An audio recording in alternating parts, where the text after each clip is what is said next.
Pengenalan. Takrifan pantun ini adalah sebuah pengucapan ringkas yang syarat dengan ilmu, nilai-nilai murni dan moral yang dapat disampaikan melalui lisan. Menurut Zabba 1965-218 memberitahu bahawa perkataan pantun ini dapat dilihat pada mula dahulu dipakai oleh orang dahulu dengan makna seperti umpama dan laksana, memperlihatkan kearifan pemantun dalam mengolah kedinamikan lisannya yang bersifatkan situasional dengan mengaitkan perumpamaan perihal aktiviti masyarakat dengan perlambangan unsur-unsur alam sebagai satu sifat yang dapat disampaikan melalui kelakuan kepada makhluk alam bagi mewujudkan perbandingan antara hubungan alam dengan manusia. Menurut Kamus Dewan 1986 13 jelas menyatakan bahawa definisi pantun adalah sejenis puisi lama yang terdiri daripada 4 baris dalam tiap-tiap rangkap yang mempunyai pembayang dan maksud. Penstrukturan pantun Melayu terdiri daripada bahagian pembayang dan maksud pantun. Sinonimnya, 2 baris terawal dalam pantun 4 kerat adalah pembayang, manakala 2 baris seterusnya pula merupakan intipati, mesej atau maksud pantun. Pembayang dalam pantun Melayu lazimnya dipengaruhi dengan kegiatan persekitaran masyarakat yang menjadi tautan di antara hubungan manusia dengan flora dan fauna. Fenomena alam, aktiviti pekerjaan, kegiatan kemasyarakatan dan seumpamanya. Objektif kajian. Antara objektif yang ingin dikaji adalah: pertama, mengkaji fungsi tumbuh-tumbuhan dalam tema pemakanan melalui pantun Melayu. Yang kedua, mengenal pasti kegunaan fungsi-fungsi tumbuhan dalam tema pemakanan melalui pantun Melayu. Di tepi busur, mari dimuatkan di dalam peti. Besar hajat kami berjemput, besar niat di dalam hati. Dalam bahagian pembayang pantun ini, jelas terlihat bahawa pemikiran Melayu menunjukkan sikap dalam memberi buah tangan kepada tetamu yang datang dan hadir ke rumah dengan harapan setiap buah tangan yang membawa kepada persetujuan tentang hajat yang dihajati oleh tetamu yang hadir. Buah langsat merupakan tumbuhan liar yang hidup di dalam hutan dan biji benihnya boleh disemai dan perlu dijaga baik agar hasilnya dapat diperoleh. Buah langsat seringkali menjadi makanan sampingan bagi masyarakat Melayu mengikut musim tertentu. Sinonimnya, setiap kebun orang dahulu yang terletak di tepi ataupun di belakang rumah pasti tertanamnya pokok buah langsat di sekitarnya kerana rasanya yang enak menjadi pilihan utama masyarakat untuk menikmati. Ciri fizikal buah langsat pula mempunyai satu tangkal memiliki 10 ke 30 biji dalam satu tangkal. Setiap hasilnya diperoleh, orang Melayu dahulu akan simpankan ia di dalam peti yang besar supaya kelak ia boleh dijadikan sebagai bekalan makanan, dan ada pula yang menjualnya semula bagi tujuan peroleh wang ringgit untuk menyara kehidupan. Jelaslah persekitaran masyarakat Melayu lebih terdedah dengan kegiatan pertanian sehingga mempengaruhi gaya hidup orang dahulu. Bermaksud, orang Melayu dahulu mengamalkan sikap memberi jika tetamu yang datang dan hadir membawa buah tangan seperti berbentuk kudapan makanan, salah satunya buah-buahan atau barangan tertentu ke rumah orang, sudah pastinya mempunyai hajat yang ingin dihasratkan dengan harapan pemberian tersebut diterima sebagai tanda persetujuan di antara dua pihak dalam sebuah urusan. Cempedak di luar pagar, ambil galah, tolong jolokkan. Saya budak, perlu belajar, kalau salah, tolong tunjukkan.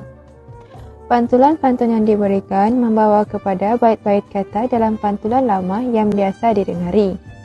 Malah begitu dekat dengan masyarakat yang melambangkan tentang kemauan seseorang ingin belajar.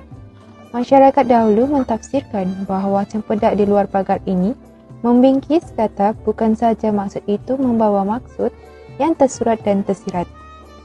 Cempedak atau barong merupakan sejenis tumbuhan yang menghasilkan buah yang boleh dimakan.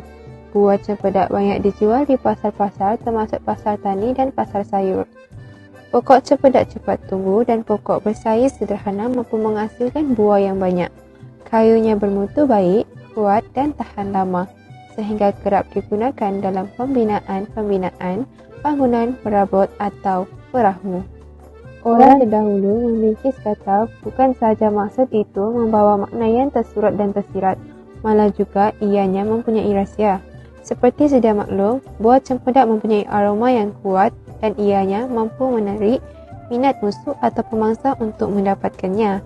Buah cempedak tidak mempunyai kulit yang keras seperti buah durian yang mampu berlindung di sebalik durinya. Untuk menyelamatkan buah tersebut, ia hendaklah berada dalam kawasan yang terkawal iaitu berpagar. Begitu juga dengan mereka yang masih mentah atau baru melihat kehidupan mereka. Haruslah memerlukan asuhan, bimbingan dan tunjuk ajar. Orang terdahulu mengamal kaedah, murid mencari guru untuk menimba ilmu. Ada menanam tebu, boleh dijual di pasar desa. Kalau kita jadi tetamu, biar pandai berbudi bahasa. Merupakan sejenis pantun nasihat buat masyarakat yang membawa maksud penerapan nilai kesantunan yang wajar dititik beratkan sebagai selaku tetamu yang ingin mengunjungi ke rumah orang. Situasi ini memperlihatkan bahawa masyarakat Melayu dahulu mengangkat sesuatu adab dan tata susila yang dijadikan sebagai panduan yang dapat dipraktikkan dalam seharian hidup mereka. Definisi tebu merupakan sejenis tanaman yang dikategorikan sebagai rumput-rumputan atau saintifiknya dikenali sebagai Gramineaceae, iaitu tumbuhan yang tumbuh subur di daerah beriklim tropika. Bentuk fizikal bagi tanaman tebu ini mempunyai bulu dan duri pada sekitar pelepah serta terdapat beberapa helaian daun bergantung pada jenis tebu. Tanaman tebu sesuai dijadikan minuman berhasat yang dapat memberikan sumber tenaga dan mengelakkan tubuh badan daripada terhidrasi. Begitu juga dengan penyakit kencing manis dan sebagainya. Analisis keseluruhan bagi pantun ini adalah sebuah penyampaian berbentuk nasihat dengan menggunakan unsur-unsur alam bagi memunculkan tautan hubungan di antara manusia dengan alam sekitar. Tebu bukan sahaja dilihat sebagai pemanis utama dalam ramuan masakan kita, tetapi ia juga merupakan sebuah simbolik yang menggambarkan akhlak atau tingkah laku yang baik dari seseorang itu supaya tampak kelihatan manis di mata masyarakat. Akhlak yang baik juga dapat dinilai dalam pelbagai aspek untuk dipraktikkan dalam seharian hidup kita supaya ia tidak melanggari adat dan adab. Ambil galah, jolok remenya, kait mari sampai berdiri. Kita hidup di atas dunia, buat baik, taburkan budi. Pembayang rangkap di atas ingin menunjukkan bahawa kita hidup di dunia hanyalah sementara. Oleh itu, taburkan budi dan bakti sehinggalah berjaya seperti rangkap pantun di atas, iaitu ambil galah, jolok remenia, kait mari sampai berdiri. Remenia ialah sejenis tumbuhan yang boleh dimakan. Secara keseluruhannya, analisis rangkap pantun ini jelas ingin mengatakan bahawa kita hidup di dunia ini hanyalah sementara. Oleh itu, kita perlulah sentiasa melakukan kebaikan dan membuat jasa baik dan budi kepada semua orang, tidak kira muda atau tua atau pangkat mereka sekalipun. Seperti menjolok remenia sampai berdiri, yang bermaksud memberi kebaikan sehingga berjaya. Pisang kelak Jambi, tanam balik rumah. Abang lambat mari, sirih lipat habis punah. Pengertian pantun ini menceritakan tentang seseorang yang telah gagal terhadap percubaan atau peluang yang ada disebabkan tidak fokus dan lalai. Kelalaian ini berlaku disebabkan wujud perasaan selesa dalam diri sendiri. Keselesaan ini yang telah membuatkan seseorang itu gagal dalam meraih kejayaan terhadap peluang yang diperolehi. Pisang kelak Jambi adalah salah satu jenis pisang. ia memerlukan masa yang panjang untuk masak sepenuhnya dan sering dijadikan makanan pencuci mulut. Pisang sebenarnya memberikan banyak fungsi kepada manusia seperti membantu perkembangan janin untuk ibu mengandung. Hal ini disebabkan kandungan nutrisi seperti kalium dan asid folat.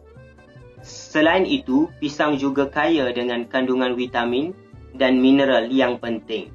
Sirih pula merupakan tumbuhan yang boleh dimakan bersama-sama gambir untuk mengubati sakit perut dan pendarahan hidung, di mana sirih harus digulung dan disumbat ke dalam lubang hidung. Selain itu, sirih digunakan orang Melayu sebagai hantaran dalam istiadat perkahwinan.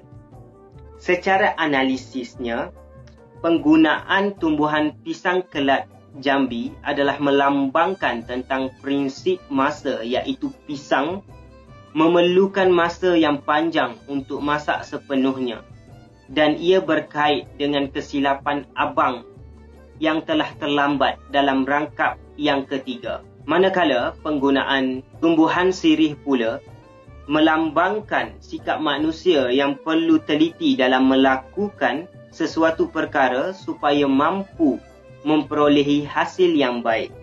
Oleh itu, kejayaan itu akan dikecapi sekiranya seseorang itu bersungguh-sungguh dan tidak mudah cepat merasa selesa dengan keadaan semasa. Kesimpulannya, pantun ini dikaji oleh pengkaji untuk melihat fungsi dan kegunaan tumbuh-tumbuhan dalam tema pemakanan melalui pantun Melayu yang telah diberikan.